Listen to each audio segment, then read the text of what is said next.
താരൻ പലരെയും അലട്ടുന്ന മുടി പ്രശ്നമാണ്. പല കാരണങ്ങളാലും ഇതുണ്ടാകാം. മുടി കൊഴിയാൻ ഇടയാക്കുന്ന ഈ പ്രശ്നം അധികമായാൽ ചർമ്മത്തിന് വരെ അലർജി സാധ്യതയുണ്ട്. ഇതിന് പരിഹാരമായി ചെയ്യാവുന്ന ചില വീട്ടുവിദ്യകളുണ്ട്. ഇതിനെക്കുറിച്ചറിയാം. ഉലുവയും തൈരും കലർത്തിയ മിശ്രിതം മുടിക്ക് ഗുണം നൽകും.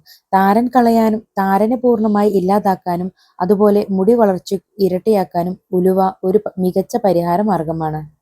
പ്രകൃതിദത്തമായ പരിഹാരമായതുകൊണ്ട് തന്നെ പലപ്പോഴും മറ്റു പാർശ്വഫലങ്ങളുമൊന്നും ഉലുവയ്ക്ക് ഉണ്ടാകാറില്ല. തൈരിൽ അടങ്ങിയിരിക്കുന്ന പല ഘടകങ്ങളും മുടിയെ വേരിൽ നിന്നും അതുപോലെ മുഴുവനായും സംരക്ഷിക്കും.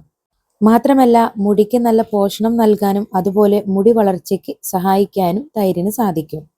താരൻ മാറ്റാനുള്ള പ്രധാന ചേരുവകളിലൊന്നാണ് തൈര്. ഉലുവ കുതിർത്തത് തൈരും ചേർത്തരച്ച് ഇത് മുടിയിൽ പുരട്ടാം. വെളിച്ചെണ്ണ അല്പം ചൂടാക്കി കർപ്പൂരം ചതച്ച് വെളിച്ചെണ്ണയിൽ കലർത്തുക. ചെറു ചൂടോടെ ഈ മിശ്രിതം നിങ്ങളുടെ തലയിൽ പുരട്ടി ശരിയായി മസാജ് ചെയ്യുക. ആഴ്ചയിൽ 2 തവണ ഇത് ഉപയോഗിക്കുക. തൈരും വെളിച്ചെണ്ണയും ചേർത്ത് ഉപയോഗിക്കാം. വെളിച്ചെണ്ണ ചെറു ചൂടോടെ പുരട്ടുന്നത് നല്ലതാണ്. ഇത് കഴുകിക്കളയുകയും വേണം. ശിരോചർമ്മത്തിൽ വെളിച്ചെണ്ണ ഇരിക്കുന്നത് താരൻ അധികമാകാൻ ഇടയാക്കും. വീര്യം കുറഞ്ഞ ഷാമ്പു ഉപയോഗിച്ച് കഴുകുക.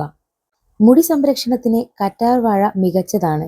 ഫംഗൽ ഇൻഫെക്ഷനുകളെ തടയുന്നതിനാൽ ഇത് താരൻ പോലുള്ള പ്രശ്നങ്ങൾക്ക് പരിഹാരമാകും. കറ്റാർവാഴയിൽ എ, സി, ഇ തുടങ്ങിയ വിറ്റാമിനുകളും കാൽസ്യം, സിങ്ക്, മഗ്നീഷ്യം തുടങ്ങിയ ധാതുക്കളും അടങ്ങിയിട്ടുണ്ട്. കറ്റാർവാഴ ജെൽ എടുത്ത് ഒരു മിക്സിയിലിട്ട് നന്നായി അടിച്ചെടുക്കുക. 1 കപ്പ് തൈരെടുത്ത് 2-3 ടേബിൾ സ്പൂൺ അടിച്ചെടുത്ത കറ്റാർവാഴ ജെല്ലുമായി കലർത്തുക. ഈ എയർ മാസ്ക് മുടിയിൽ പുരട്ടി 1 മണിക്കൂർ കഴിഞ്ഞ് ഷാമ്പു ഉപയോഗിച്ച് കഴുകിക്കളയുക. താരൻ കളയാൻ ആപ്പിൾ സിഡർ വിനെഗർ നല്ലതാണ്. ഇത് നേരിട്ട് ഉപയോഗിക്കരുത്. നേർപ്പിച്ച് ഇത് ഉപയോഗിക്കാവൂ.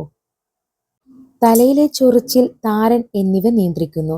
വെളിച്ചെണ്ണയിലേക്കോ ഓയിലിലേക്കോ കുറച്ച് തുള്ളി ടീ ട്രീ ഓയിൽ ചേർത്ത് തലയിൽ മസാജ് ചെയ്യുക. ഇതല്ലെങ്കിൽ തുല്യ അളവിൽ വെള്ളമെടുത്ത് വിനെഗർ നേർപ്പിച്ച് ഇത് പുരട്ടാം.